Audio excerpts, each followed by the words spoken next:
Now we are going for VLAN sub interface. VLAN sub interface ये आपने अपने routers के ऊपर और अपने स्विचेस वगैरह के ऊपर आप बनाते ही हैं।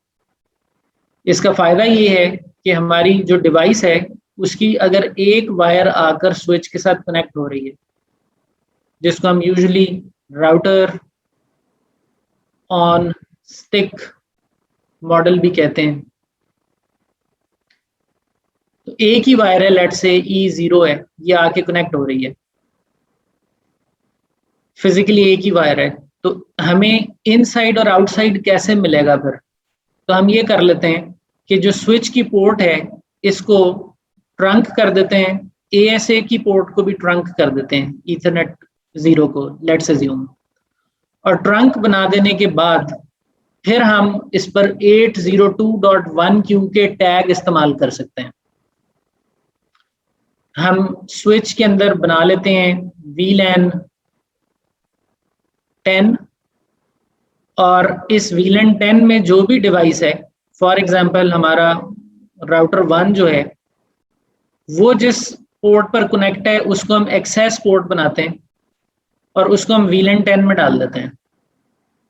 तो इस राउटर से आने वाली जो भी कम्युनिकेशन है वो इस ट्रंक पोर्ट के ऊपर जब जाएगी तो वो यहाँ पे VLAN 10 का टैग लेके डिवाइस में दाखिल होगी, और उसके लिए यहाँ पर हमारे पास एक VLAN इंटरफेस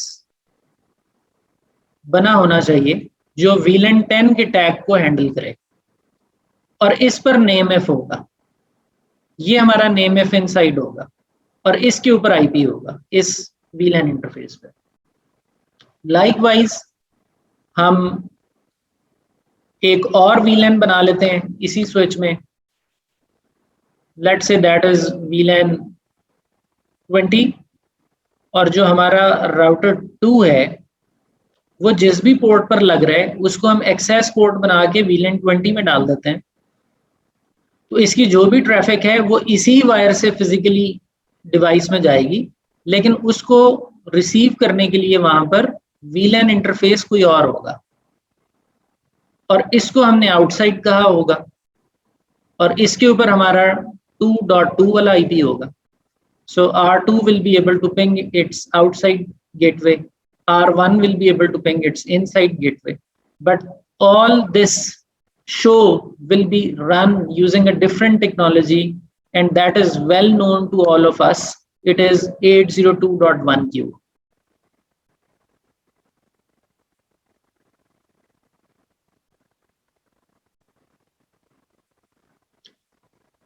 अच्छा जी, अब इंटरेस्टिंग बात ये है कि ये जो 802.1q का जो VLAN सब इंटरफेस है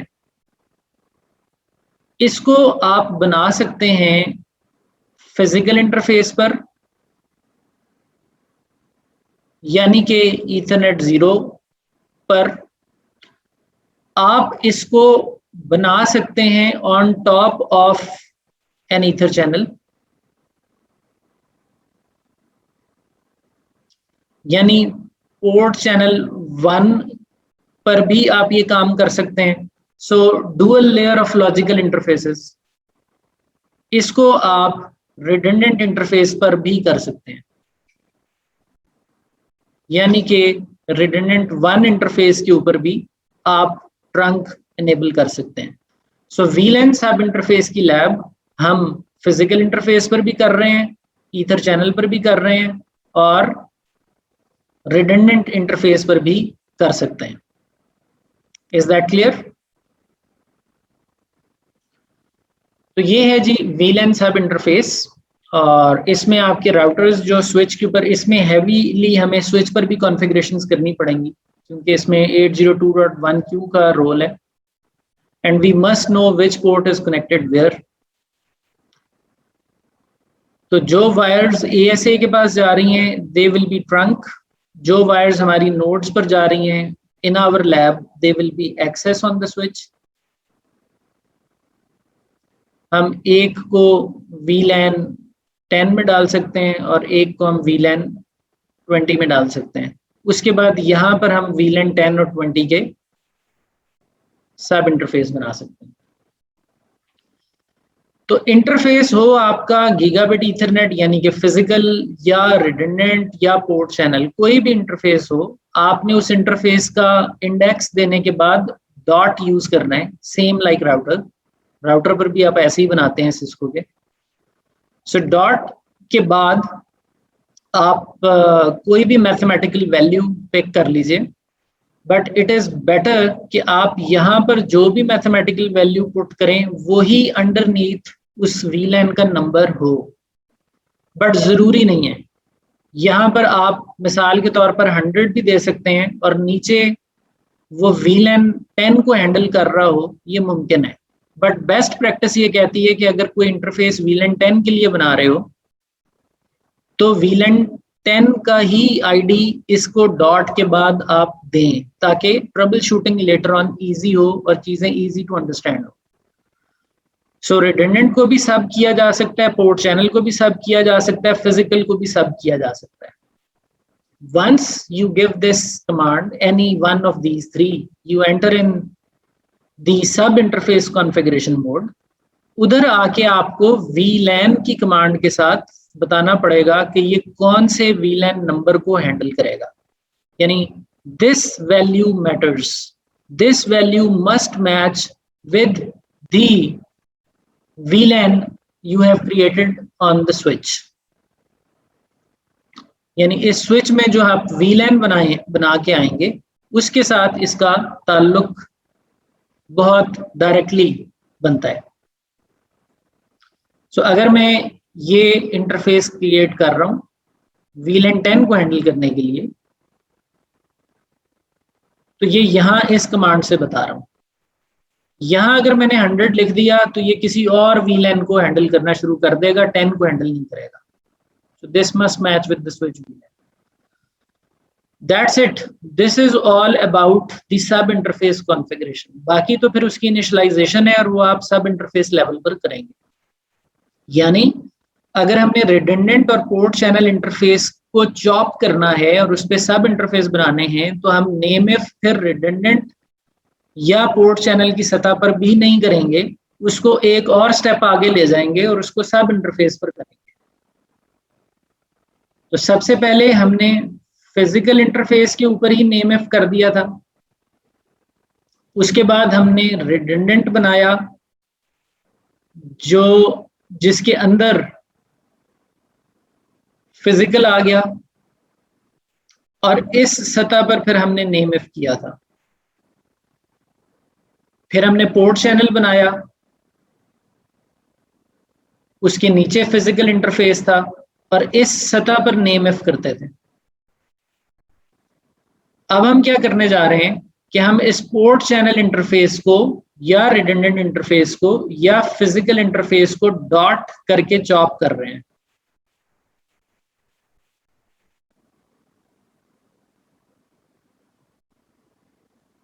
we are putting a dot और उसके बाद 10 या 20 या 30 जो भी आप चाहें। अब ये जो सब इंटरफेस बन रहा है ये बजाते खुद एक रिडंडेंट इंटरफेस का सब इंटरफेस है और रिडंडेंट इंटरफेस आगे किसी फिजिकल इंटरफेस के साथ मैप हुआ हुआ है। ये हायरार्की है। अब हम नेम इफ यहां देंगे, यहां नेम इफ नहीं देंगे, नेम इफ हम यहां दे रहे हैं आगे। Is that clear?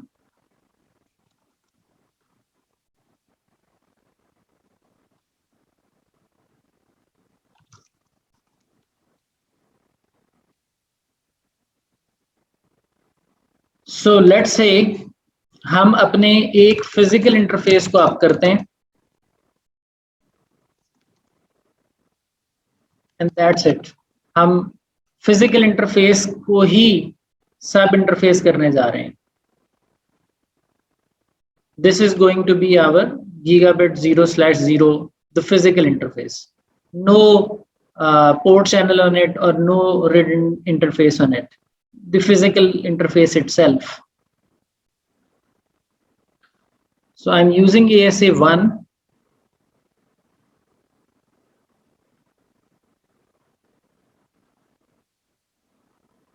और इनफैक्ट हमने यहाँ पर भी कॉन्फ़िगरेशन कर रखी है।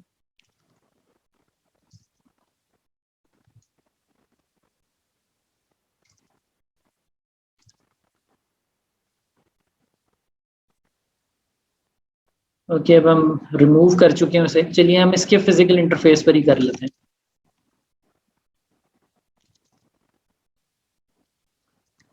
Interface E0 no shut set, बस इतना ही इस पर करना था।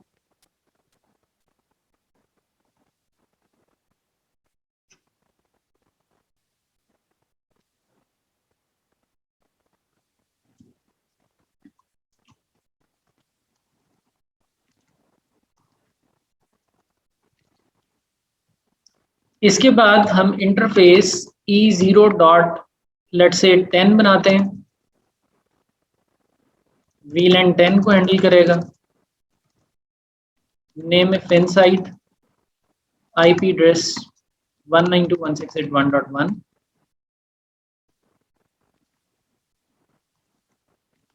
और उसी मेन इंटरफेस से हम 20 बना लेते हैं, वो VLAN 20 को हैंडल करेगा।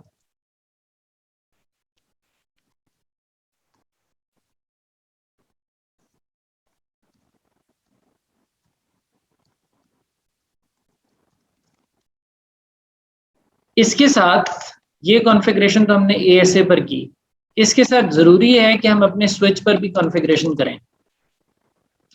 अब स्विच पर क्या कॉन्फ़िगरेशन करनी पड़ेगी? एक तो हमने trunk port towards ASA ready करनी है,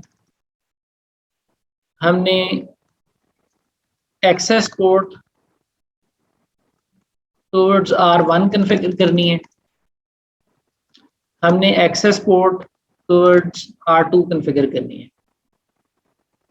And remember, R1 is on our inside and R2 is on our outside.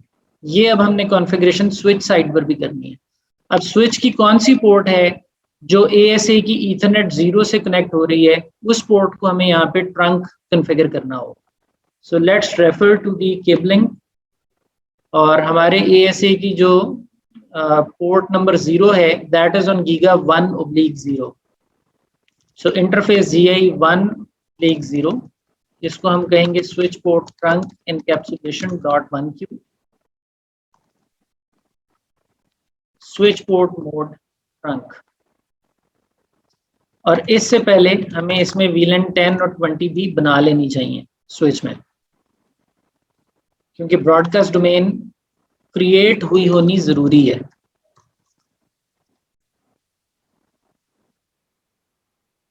This is trunk port. उसके बाद अब हमें देखना है कि R1 और R2 की जो केबलिंग है वो किस पोर्ट पर हुई हुई है।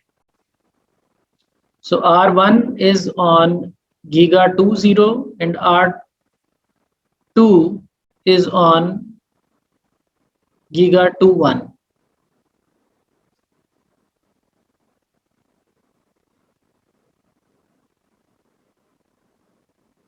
Okay. So interface GI20.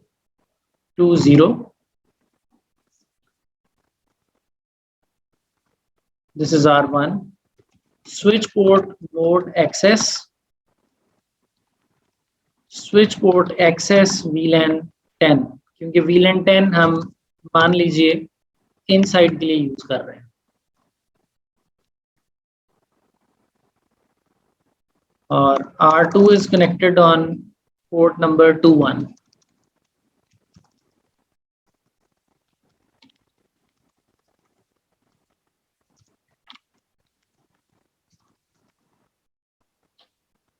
तो दैट्स इट। ये वो कॉन्फ़िगरेशन है जो हमें अपने स्विच एंड पर करनी है। बेहतर है कि इनके ऊपर स्पैनिंग ट्री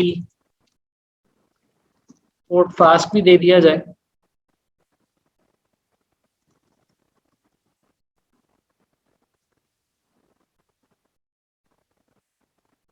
तो कॉन्फ़िगर करते हैं अपने स्विच को पहले।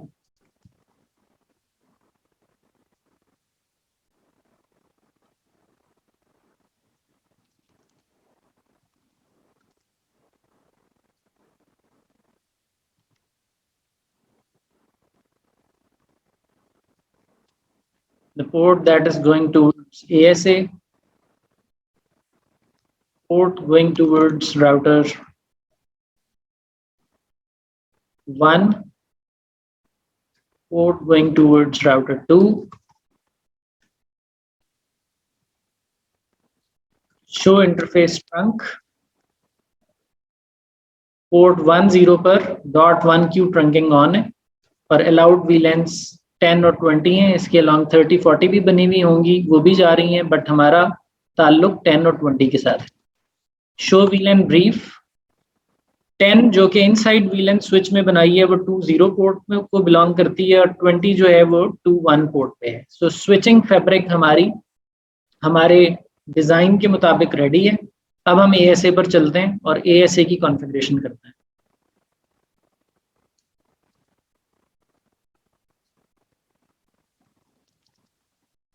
So far nothing configured.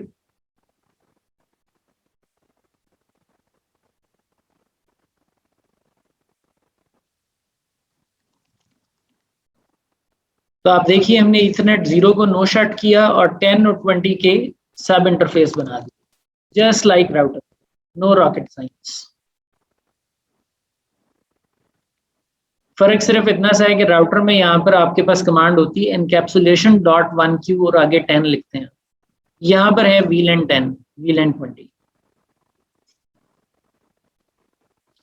तो हमारी जो R1 से पिंग है वो रिस्टोर हो चुकी है और अगर हम ASA में बोलें शो नेम इफ, तो इस दफा वो हमें कहता है कि इनसाइड और आउटसाइड जो है वो ये सब इंटरफेसेस हैं।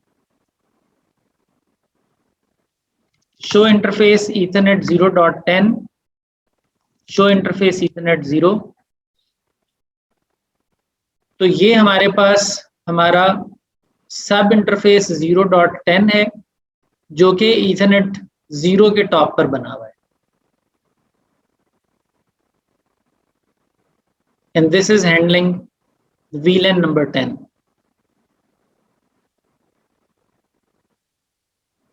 Is that clear?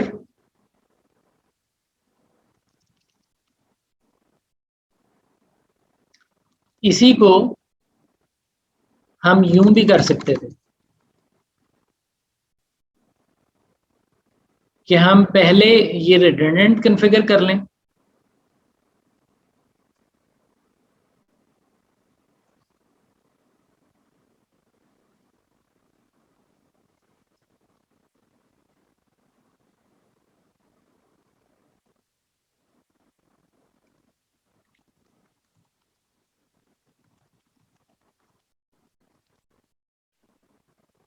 अब क्योंकि रिडंडेंट इंटरफेस इस्तेमाल करना है हमने सब इंटरफेस के लिए, तो इनिशियलाइज नेम इफ उसमें नहीं करेंगे, नेम इफ हम नीचे आके करेंगे और वो यूं होगा कि हम यहाँ पे रिडंडेंट 1.10 बनाएंगे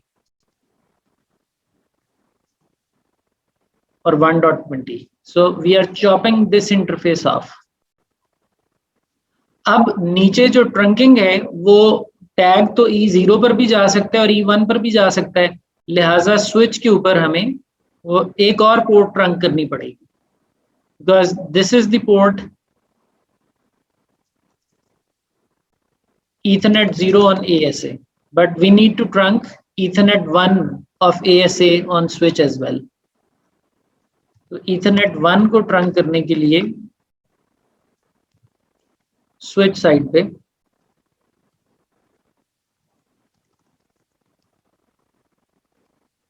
हम देख लेते हैं कि इंटरफेस कौन सा है। सो दिस इज G11, इसको भी ट्रंक करना है हमें साथ।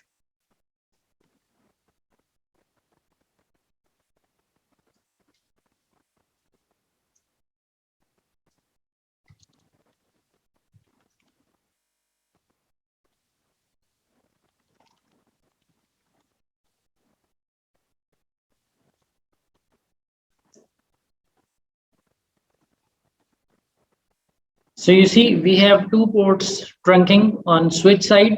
तो हमारी स्विच की जो कॉन्फ़िगरेशन है वो फिर से इन अलाइनमेंट हो गई। अब इस दफा हम 2 वायर्स ले रहे हैं यहाँ पे, वी हैव 2 वायर्स, इसको भी ट्रंक किया है, इसको भी ट्रंक किया है, और इनका आपस में रिडंडेंट 1 बना दिया है। उसके नीचे हम .10 और .20 बना रहे हैं।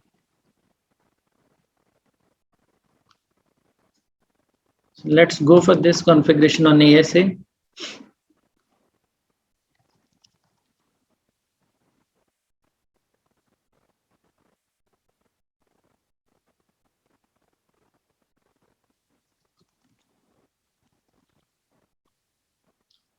तो आप देखिए फिजिकल इंटरफेसेस को हमने सिर्फ अप किया है, रिडंडेंट में कॉल किया है और रिडंडेंट इंटरफेस पर जाकर सब इंटरफेस बनाए हैं। और इसके बाद हमारी जो डिफॉल्ट गेटवे पिंग है वो फिर से रिस्टोर हो गई। और अगर मैं आउटबाउंड कम्युनिकेशन करूं तो वो वैसे ही हो रही है जैसे फर्स्ट लैब में हुई थी, शो कॉन, इनसाइड से आउटसाइड कम्युनिकेशन जा रही है। But this time the interfacing is a lot more complex. इसमें फिजिकल इंटरफेस रिडंडेंट में गए हुए हैं, रिडंडेंट के ऊपर फिर VLAN टैग चल रहे हैं। Make sense?